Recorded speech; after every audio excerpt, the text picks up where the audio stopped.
You may introduce yourselves. Hi, I'm Marcia Holland. I'll be the chief judge for this discussion. I was a career public defender in Alaska, but since moving to Montana, I now teach at the law school here in Missoula, Montana. My name is Candida Steele, and I recently retired as a judge on the U.S. Civilian Board of Contract Appeals, and I've been involved with the program for about 20 years.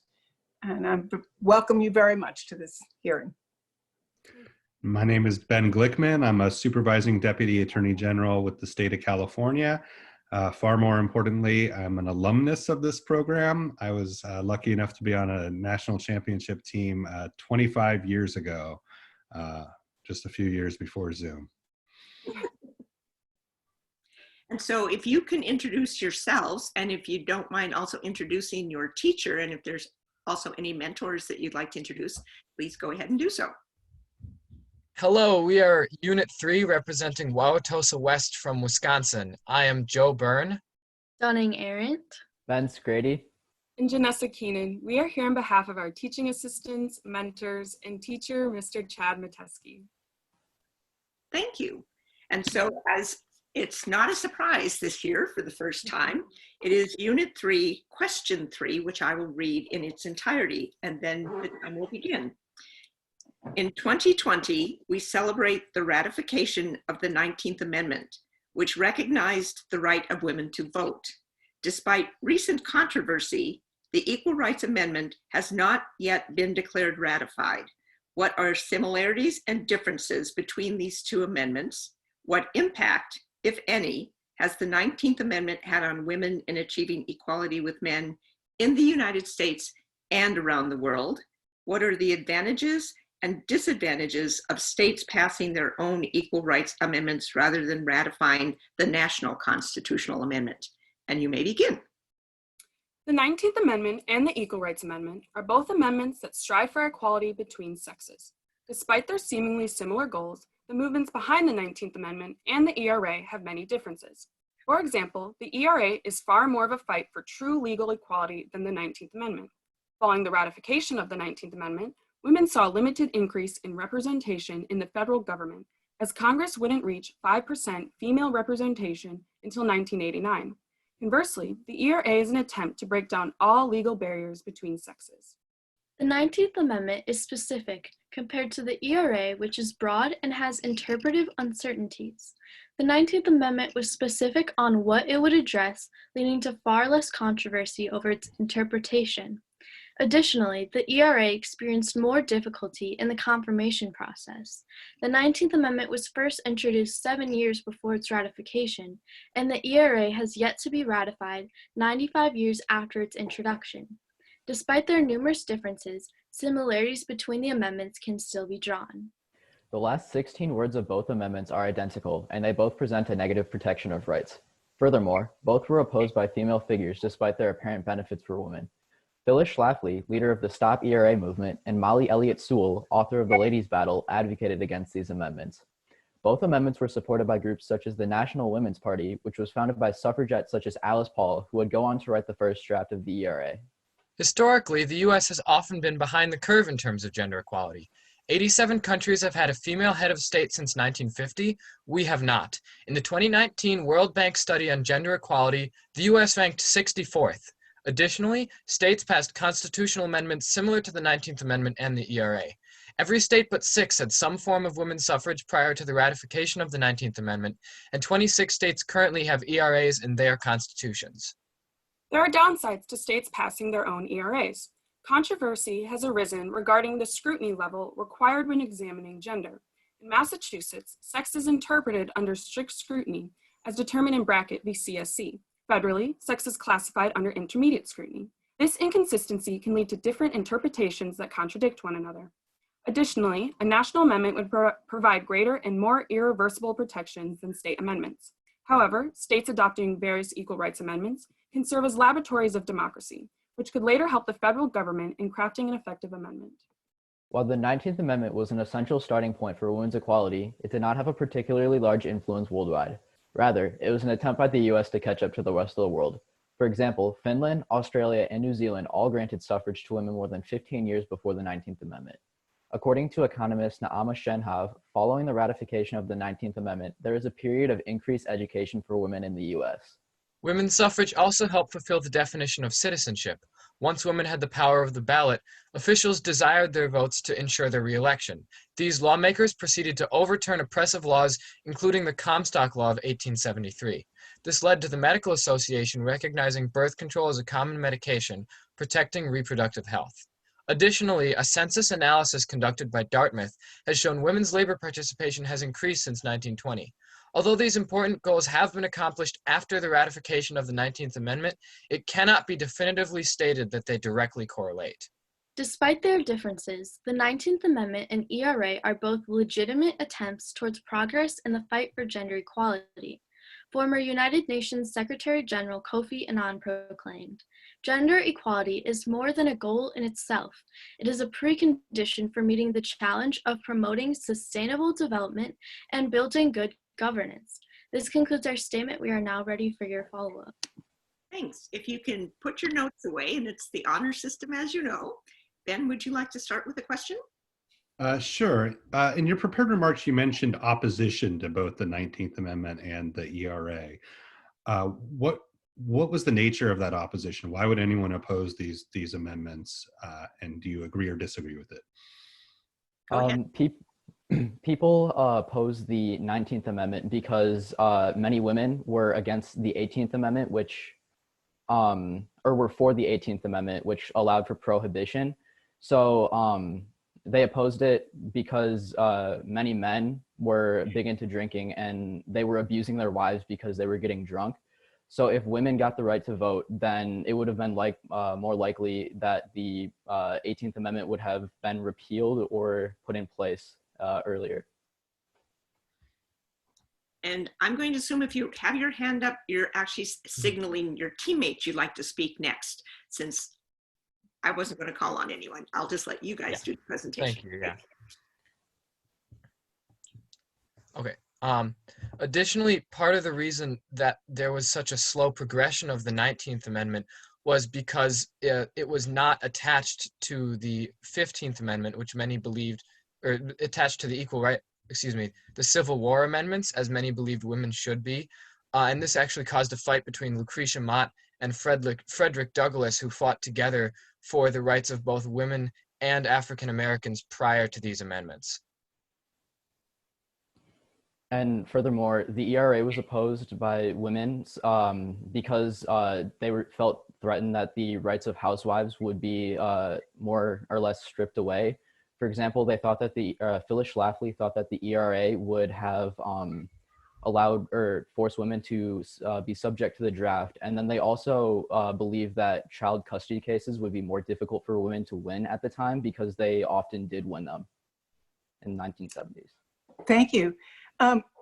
You stated, I think, that the ERA had not yet been ratified, but actually in 2020, Virginia was the 38th state to ratify, which was equal to 3/4 of the states. But do you think that the archivist should just enroll the amendment as having been ratified? I align myself with Ruth Bader Ginsburg, who stated how if we are to respect those like Virginia and Nevada who did ratify the amendment quite after the deadline, we also have to respect the states that rescinded their votes. So in my eyes, we should restart the process of the ERA and have it started again in Congress. I agree with Janessa, and additionally, many of the states which have ratified it recently are doing it to show support for the ERA, not necessarily expecting it to be ratified anytime soon. Nevada ratified it in 2017, and a representative from their state said that they wanted to show that Nevada supports equal rights for all genders. A bill is currently in the House, or has passed the House and is in the Senate, which would remove the deadline. And even if this bill is passed, it would be on the Secretary of State to determine whether it has been ratified as a constitutional amendment or not. And if this bill is passed, it will inevitably end up in the Supreme Court either way. So that leads to a follow-up question that I'm really interested in.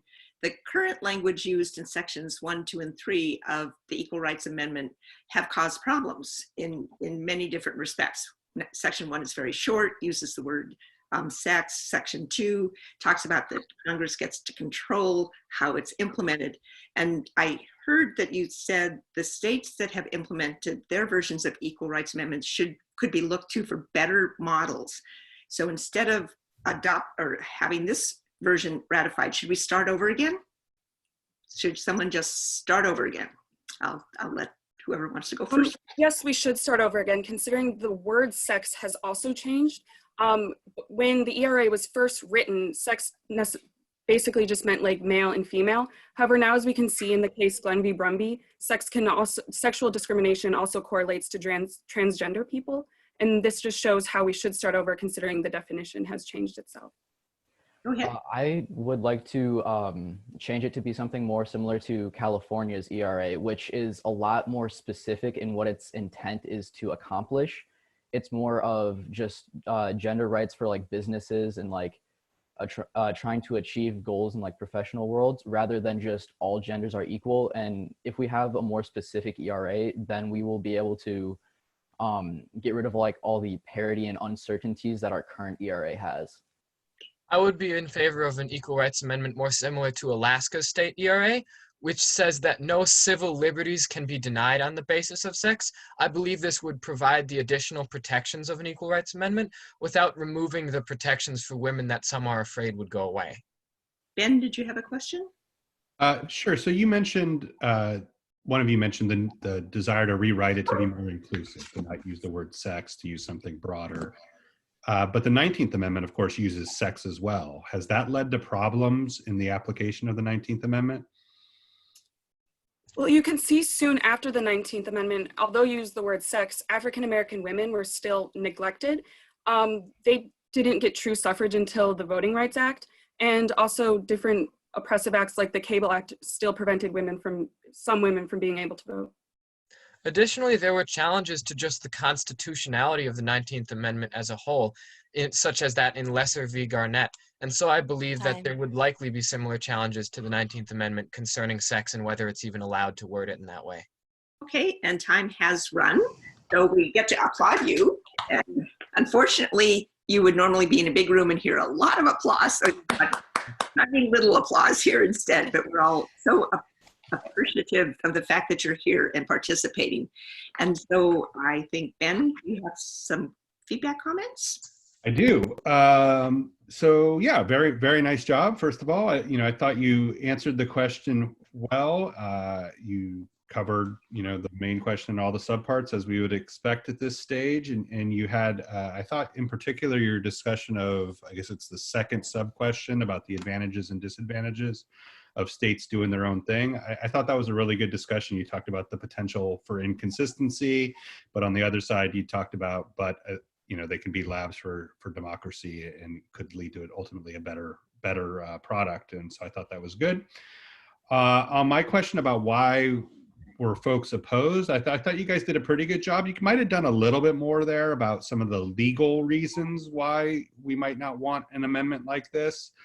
Is it accurate to say that sex should never be considered when laws are being made?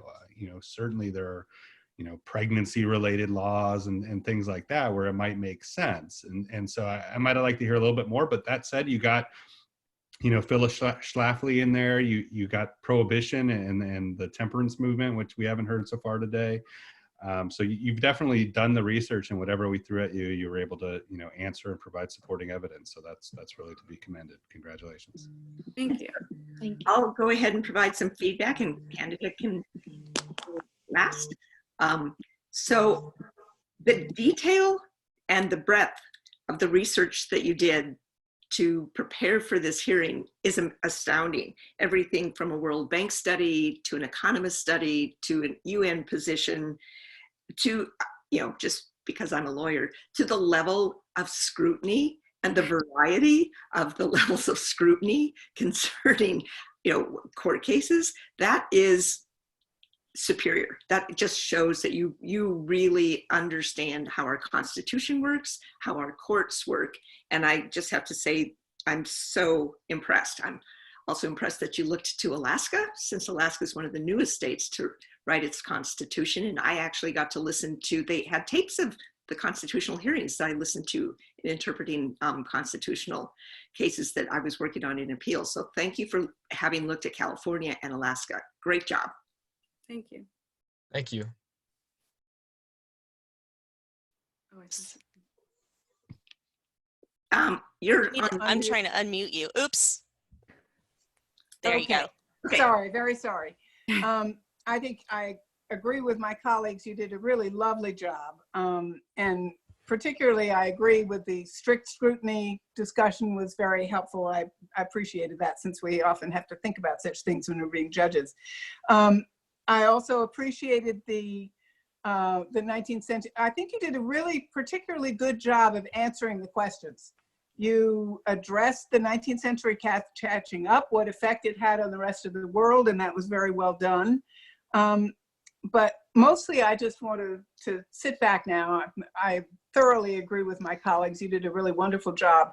But I hope that this has also really inspired all of you to think of how you may not want to do this as a career in your life, civic education or civics involvement, but you might consider being lawyers or judges or representatives or senators or state or local legislators. And I just have to say, I would be really thrilled if all of you, I am thrilled to have heard all of you, because I know I will be rocking in my rocking chair in my old age very happily, knowing that you all are in charge. And I just want to say, you've shown that you know more than my law school constitution class did, and probably more than Marcia's class that she teaches knows, except they've got a great teacher. So you really have done a fabulous job, and I hope that this will be an experience that you will treasure the rest of your lives, because I will treasure the experience just being on this side. I can't imagine what it would be like to have to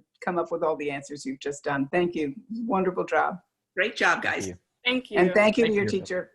Thank you Thank very you, much guys. for volunteering Thank you. to help with this. Our pleasure. Yeah. And now, Deborah,